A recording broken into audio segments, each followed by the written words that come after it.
বরফ উপত্যকায় 19শে মের আবেগ চোখে পড়ার মতো শহীদ বেদিতে পুষ্পস্তবক অর্পণের দৃশ্য প্রান্তে প্রান্তে। বাংলা ভাষায় স্বীকৃতি লাভের জন্য শহীদ হয়েছেন বরফ উপত্যকার 11 জন ভাষা সংগ্রামী। তাদের প্রতি শ্রদ্ধা নিবেদন করেন শিলচরের বিধায়ক দীপায়ন চক্রবর্তী সহ অন্যান্য জনপ্রতিনিধিরা। মূলত শিলচর রেলওয়ে স্টেশন চত্বরে পুলিশের গুলিতে শহীদ হয়েছেন 11 জন ভাষা সংগ্রামী। তারপর থেকে শিলচর রেলওয়ে স্টেশনকে ভাষা শহীদ স্টেশন ঘোষণার দাবিতে অন্য শিলচর সহ বরাকের মানুষ কিন্তু আবেগপ্রবণ দাবি আজও সফলতা পায়নি। সেই ভাষা শহীদ স্টেশনের দাবিতে সোচ্চার হলেন শিলচরের মানুষ সহ ভাষা প্রেমীরা। 19শে মে সকাল 10টা থেকে ভাষা শহীদ দিবস উপলক্ষে বিভিন্ন রাজনৈতিক অরাজনৈতিক সংগঠনের পক্ষে শ্রদ্ধা নিবেদন সহ সাংস্কৃতিক অনুষ্ঠানে সামিল হতে দেখা যায় বুদ্ধিজীবী, রাজনীতিবিদ, ভাষাপ্রেমীরা সকলেই। সবার একই দাবি, শিলচর রেলওয়ে স্টেশনকে ভাষা শহীদ স্টেশন ঘোষণা করতে হবে। আজও সেই দাবি নিয়ে সবাই মত ব্যক্ত করেন এবং কেন্দ্র ও রাজ্য সরকারের দৃষ্টি আকর্ষণ করেন আবেগ প্রবণতার দিকে।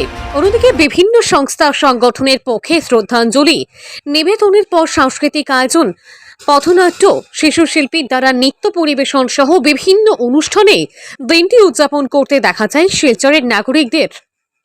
শিলচর থেকে তাপস নাথের report, Jubobichitra digital desk report.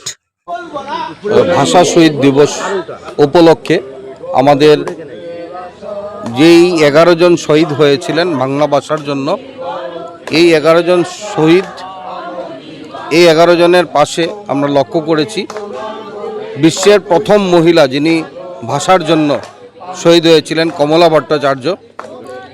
আমরা তাও দেখেছি যে শহীদ সুদেষ্ণা উনিও শহীদ হয়েছেন। তো এইভাবে শুধু মহিলা না, ভাষার জন্য গোটা বিশ্বে যারা প্রাণ বলিদান দিয়েছেন, যারা শহীদ হয়েছেন, আজকের এই 19শে মের পবিত্র দিনে ওনাদেরকে আমি শ্রদ্ধাঞ্জলি নিবেদন করছি, শতকোটি প্রণাম নিবেদন করছি। আজকে 19শে মে আসার আগে ভারতবর্ষের সকল বাঙালি, বিশেষ করে বরাকের সকল বাঙালিরা যেভাবে একটা আবেগে জড়িয়ে পড়েন, এটা একটা তর্পণের মতো আমি মনে করি। যে আমাদের প্রিয় মানুষ যখন চলে যায় তখন আমরা প্রতি বছর তর্পণ করি ওনাদের উদ্দেশ্যে, ওনাদের মুখে জল দিই। সেইভাবে এই 11 জন যারা শহীদ হয়েছিলেন, এই 11 জনকে আমরা প্রতি বছর 19শে মের আমরা ওনাদের জন্য তর্পণ করি।